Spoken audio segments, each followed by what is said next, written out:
7 अक्टूबर को एक खबर ने पूरे देश को हिलाकर रख दिया और साथ ही सवालिया निशान खड़े कर दिए। इतने बड़े रैंक के अधिकारी के ऊपर भी किस प्रकार से मानसिक दबाव हो सकता है। मैं बात कर रहा हूं हरियाणा के एडीजीपी रैंक के अधिकारी वाई पूरण सिंह, जिन्होंने सुसाइड किया और सुसाइड नोट के अंदर काफ़ी कुछ लिख के गए हैं। और इन पूरी बातों पर चर्चा करने के लिए हमारे साथ मौजूद हैं हरियाणा के कांग्रेस के लीगल सेल के प्रदेश अध्यक्ष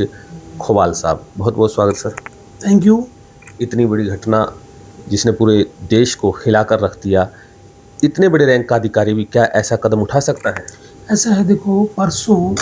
जो ये बड़ी दर्दनाक घटना जो हुई है, वाई पूर्ण कुमार आईपीएस जो डीजीपी लेवल के अधिकारी थे और उन्होंने किस तरह से आत्महत्या की, उनके कारण जो सामने आए तो बड़ा ही एक इंसान को हिला देने वाले कारण निकले कि एक आईपीएस लेवल का अधिकारी और उसने जो सुसाइड नोट लिखा और उसकी पत्नी ने जैसे कल एप्लीकेशन दी है कि डीजीपी हमारे शत्रुजीत कपूर और जो कि नरेंद्र बिजारनीय है, उनके खिलाफ तो स्पेसिफिक बाई नेम उन्होंने एप्लीकेशन दी कि इन लोगों ने और लोगों से मिलकर के किस तरह से मेरे पति को प्रताड़ित किया, किस तरह से उनको पोस्टिंग भी इस तरह की दी गई ताकि वो प्रताड़ना को झेले, जातीय दंश को झेले। और किस तरह से आज हरियाणा के जो हालात है, पूरे देश के जो हालात हैं, वो बड़े ही चिंताजनक है। इवन हमने देखा, जैसे कि वो एप्लीकेशन है, मैंने वो पढ़ी एप्लीकेशन, उसमें लिखा उनकी पत्नी जो कि आईएएस लेवल की अधिकारी है, वो कि बहुत बड़ी एक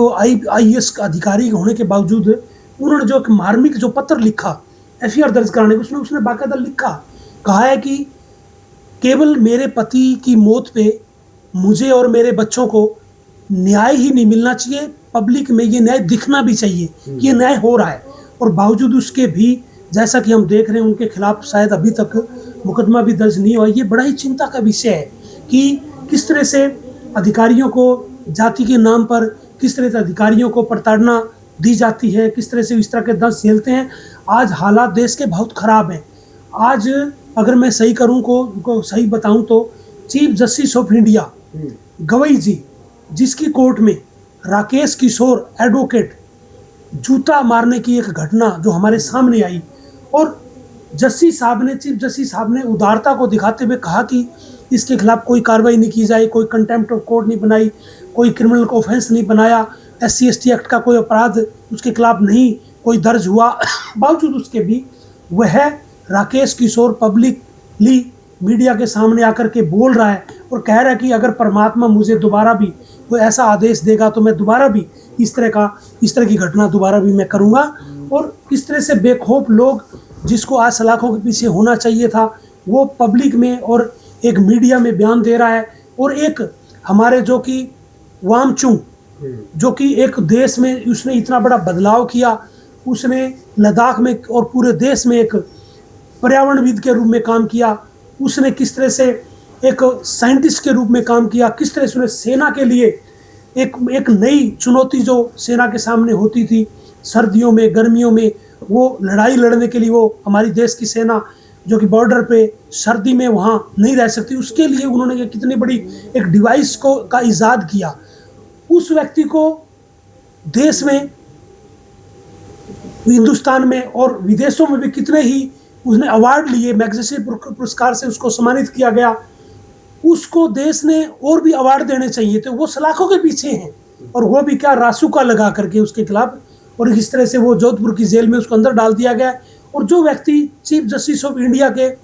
खिलाफ इस तरह की दुर्भावना रख रहा है और इस तरह के बयान दे रहा है, वो आज सलाखों से बाहर है। ये RSS बीजेपी जिस तरह का नैरेटिव सेट कर रही है, जिस तरह से ये घटना हुई, अगर मैं बात करूं राकेश किशोर किस तरह से आया कोर्ट में, कि इससे पहले एक PIL जब चीफ जस्टिस की कोर्ट में आई, चीफ जस्टिस साहब ने बाकायदा उस वकील को, पिटिशनर को ये समझाते हुए ये कहा कि कोर्ट्स है वो एक धर्मनिरपेक्ष, हमारा जो देश है, हमारा एक सेकुलर देश है, इस तरह के धार्मिक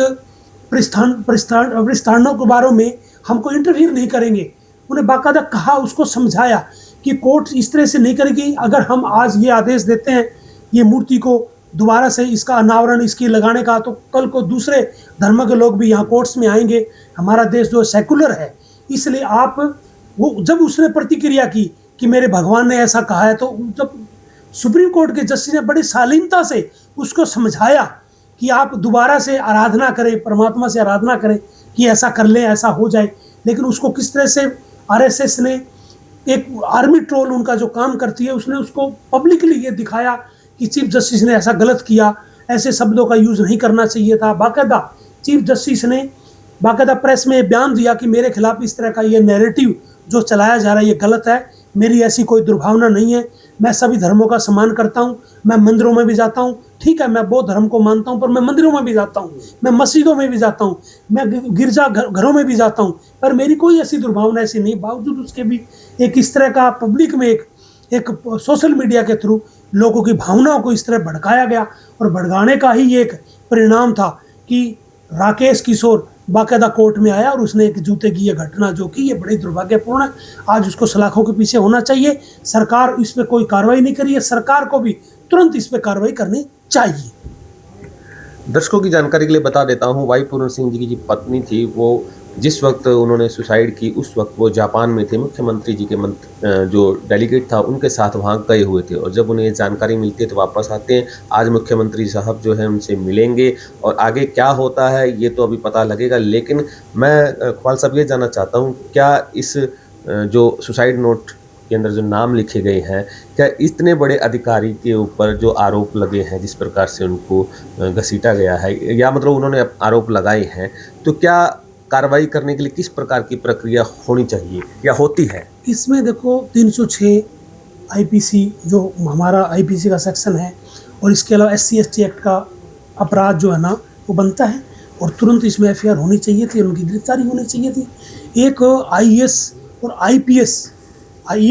जो है उसने बाकायदा सुसाइड नोट लिखा है, और आईएएस अधिकारी ने बाकायदा उसको पुख्ता करते हुए बाकायदा एप्लीकेशन लगाई है। इसमें तुरंत संज्ञान पुलिस को लेना चाहिए था। अभी तो वो जो हमारे डीजीपी जो हैं वो अंदर होने चाहिए थे, वो कि अभी तक पोस्टमार्टम भी उसका नहीं हुआ है, क्योंकि हम जो कि इनकी पत्नी जो है अमनीत जो पी कुमार जो हैं, उन्होंने कहा कि मेरी बेटी यूएस में है, वो आएंगी, उसके आने के बाद ही मैं पोस्टमार्टम कराऊंगा। लेकिन पुलिस की कार्रवाई पोस्टमार्टम कराने से पहले ही शुरू हो जाती है। जब एक स्टेटमेंट ऐसा अपराध के बारे में करने का जो आता है तो उसमें तुरंत एफआईआर करनी होती है, तो तुरंत दोषियों की गिरफ्तारी की जानी होती है। पोस्टमार्टम से पहले भी उनको गिरफ्तार किया जा सकता है, लेकिन अभी वो कार्रवाई नहीं की जा रही है। ये बड़ा ही दुर्भाग्यपूर्ण है कि इतने बड़े अधिकारी ने जो कि दुनिया को छोड़ दिया है, उसने आत्महत्या की है, और उसकी पत्नी भी आईएएस हैं, और उसके बावजूद भी उसके खिलाफ अभी तक, जैसा कि हम देख रहे हैं, सोशल मीडिया पे देख रहे हैं, अखबारों में देख रहे हैं, उसकी कोई गिरफ्तारी नहीं हुई है, और शायद मुकदमा भी अभी तक शायद दर्ज नहीं हुआ है। तो साथियों, हम लेंगे इजाज़त। जिस प्रकार से ये घटना घटी है और इसने काफ़ी सवाल खड़े कर दिए हैं पुलिस तंत्र के ऊपर कि इस प्रकार से इतने बड़े लेवल पर भी क्या किसी को जातिगत तरीके से ट्रीट किया जा सकता है, ये अपने आप में बहुत, अगर ऐसा होता है तो बहुत शर्मनाक है।